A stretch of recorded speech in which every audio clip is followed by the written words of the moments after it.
Bertemu lagi dengan saya, Arina Ilmanafiah.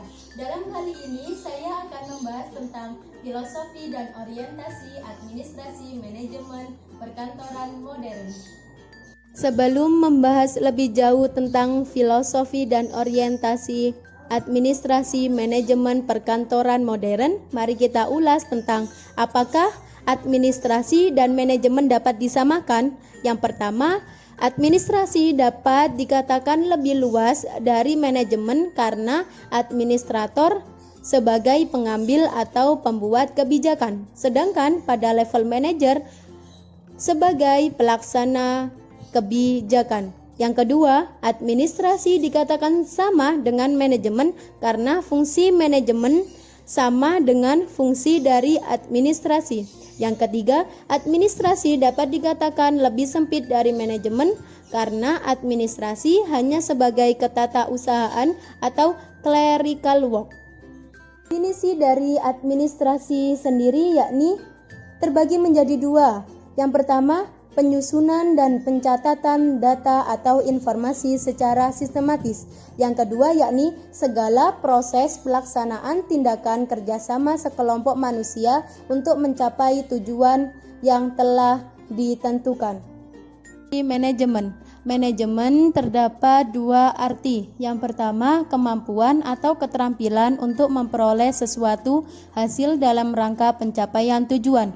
Yang kedua, manajemen merupakan suatu proses kegiatan yang dilakukan oleh seorang manajer untuk mencapai suatu tujuan yang telah ditentukan. Dalam inti pembahasan kali ini, yakni adalah definisi manajemen perkantoran modern. Manajemen perkantoran dapat diartikan sebagai penataan atau pengelolaan terhadap pekerjaan kantor dan pengarahan menyeluruh terhadap aktivitas ketatausahaan untuk mencapai tujuan dengan cara seefisien mungkin. Dalam manajemen perkantoran terdapat dua ruang lingkup. Yang pertama yakni aktivitas, yang kedua sarana atau fasilitas. Aktivitas sendiri berarti aktivitas yang berhubungan dengan perencanaan, pengorganisasian, dan pengawasan perkantoran. Sedangkan sarana atau fasilitas terdiri dari lokasi, gedung, dan peralatan interior. Tujuan dari manajemen perkantoran yang pertama yakni memberi keterangan lengkap bagi yang memerlukan guna melaksanakan organisasi secara efisien. Yang kedua, untuk membantu perusahaan memelihara dan memenuhi kebutuhannya.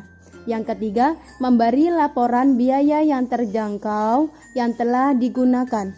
Yang keempat, membantu memberikan pelayanan terhadap para pelanggan atau mitra kerja. Fungsi dari manajemen perkantoran yang pertama yakni perencanaan.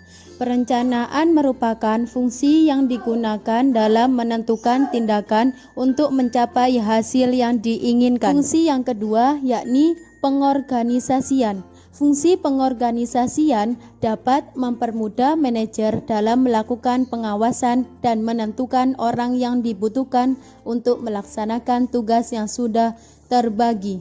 Fungsi yang ketiga yakni pengarahan. Fungsi pengarahan dalam manajemen perkantoran merupakan fungsi manajemen yang berhubungan dengan usaha memberi bimbingan, saran, perintah, atau instruksi pada bawahan dalam menjalankan tugas.